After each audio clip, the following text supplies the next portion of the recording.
Hi. நான் ஸ்ரீமதி சென்னையிலேருந்து. எனக்கு குருஜியை லாஸ்ட் 1 மந்த்தாக தெரியும். நான் அம்மா வீட்டுக்கு போயிருந்தப்போ அவர் வந்து வீட்டுக்கு வந்திருந்தார். ஸோ அம்மாவுக்கு கொஞ்சம் ஹெல்த் இஷ்யூஸு, அதனால் அதை அப்போ குருஜி பார்க்க வந்திருந்தார். நான் அப்போ அவரை பார்த்துட்டு நானும் கன்சல்ட் பண்ணணும் அவர்கிட்ட அப்படின்னு சொல்லி அவர்கிட்ட பேசினேன். அப்புறம் அவர் எனக்கு கொஞ்சம் கைட் பண்ணார். அவர் என்னோடய ஃபுல் ஃபுட் ஹேபிட்ஸையுமே மாற்றிட்டார்.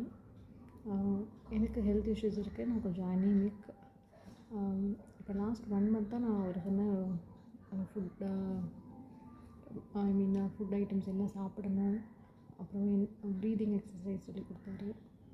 அதுக்கப்புறம் யோகா, இது எல்லாமே வந்து நான் ஃபாலோ பண்ணிகிட்டே இருக்கேன். Last actually current till date வந்து நான் அதை ஃபாலோ பண்ணிட்டு தான் இருக்கேன். லாஸ்ட் வீக் பார்த்திங்கன்னா நான் கம்ப்ளீட் ப்ளட் கவுண்ட் செக் பண்ணேன். அப்போ பார்த்திங்கன்னா என்னோடய ஹீமோக்ளோபின் லெவல் 2 பாயிண்ட்ஸ் இன்க்ரீஸ் ஆகிருக்கு. நான் 3 இயர்ஸாக பார்த்திங்கன்னா மெடிக்கேஷன்ஸ் எடுத்துகிட்ருக்கேன். பட் ஸ்டில் வந்து எனக்கு ஒரு 0.5 அந்த மாதிரி தான் இன்க்ரீஸ் ஆகிருக்கும்.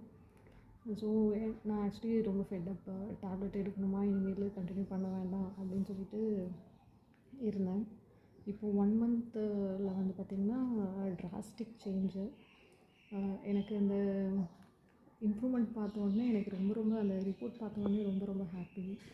ஸோ நான் actually I'm very grateful to Guruji.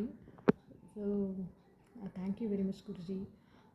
இது எல்லோரும் ஃபாலோ பண்ணால் அவங்களுக்கும் வந்து பெனிஃபிட்டாக இருக்கும்னு நான் நினைக்கிறேன். ஏன்னா வெறும் நம்ம வீட்டில் என்ன இருக்கோ அந்த ஃப்ரூட்ஸ் அண்ட் வெஜிடபிள்ஸ் ஒவ்வொருத்தருக்கும் ஏற்ற மாதிரி அவர் வந்து கைட் பண்ணுவார். Thank you very much Guruji.